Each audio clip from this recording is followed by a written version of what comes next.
will move to the first-party data. And first of all, I just want to recap some of the nomenclature, because we talked a bit about first-party and third-party cookies. First-party data, third-party data is similar, but what it really refers to is who is the owner of the data. So if I own the website and users comes to me and I collect this data, this is first-party data. So it comes directly from my customers, from my visitors. There is also a term called zero-party data that you may hear. That's completely new. I'm not sure if it was used first time last year or 2 years ago, but it's really type of first-party data. So zero-party data is the data that user entered. For example, they filled in the form, or they made an order, or they shared this data in some form with us intentionally. And first-party data is referred typically to the data that we could collect about the user because he visits our website or our app. So for example, the behavior, which pages they browse, which products they browse on the website, this is referred to the first-party data as long as they are on our website. The second-party data, this is the data collected by our partners. So let's say I have a web shop about where I'm selling bicycles, and there is a company that is a publisher that have a magazine about bicycles and some other leisure activities. I may partner with them and buy some of the data with them, and that will be second-party data. And the third-party data is typically where we don't have this direct relation.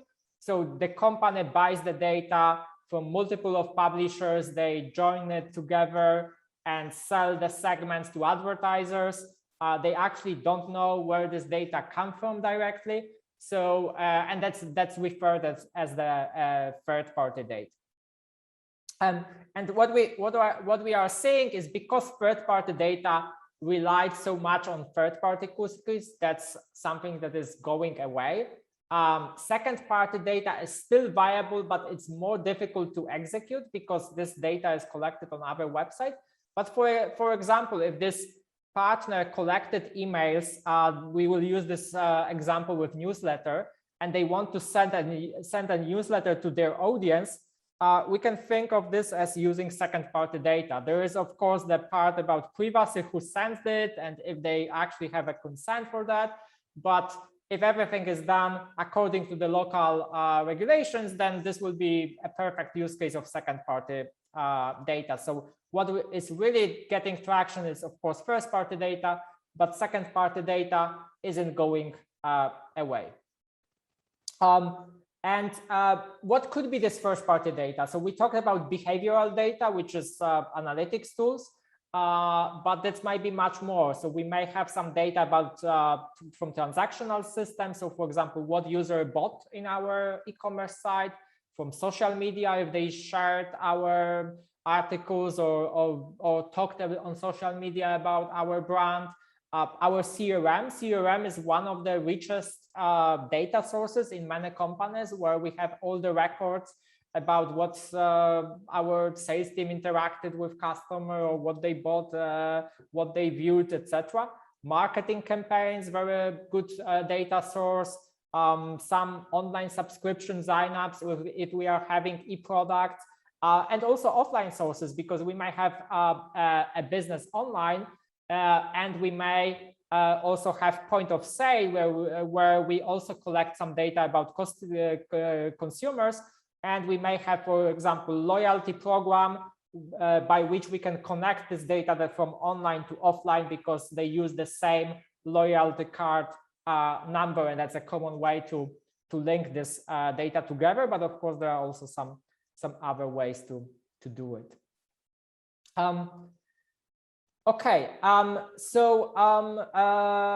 actually here I have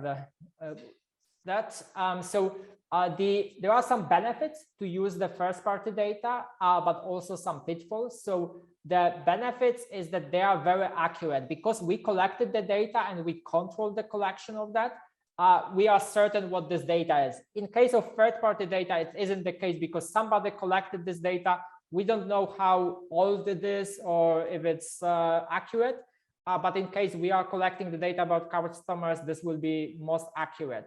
It's very unique. So with third-party data, anybody can buy it. So our competitors can buy it and we can buy it, and we have the equal forces. In case of first-party data, this is typically only our data set. Unless we share it with somebody, nobody else can have the same data about customers.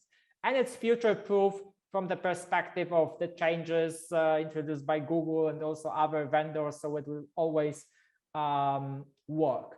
The problems with first-party data is that it's limited to the visitors of our website and apps and to our customers.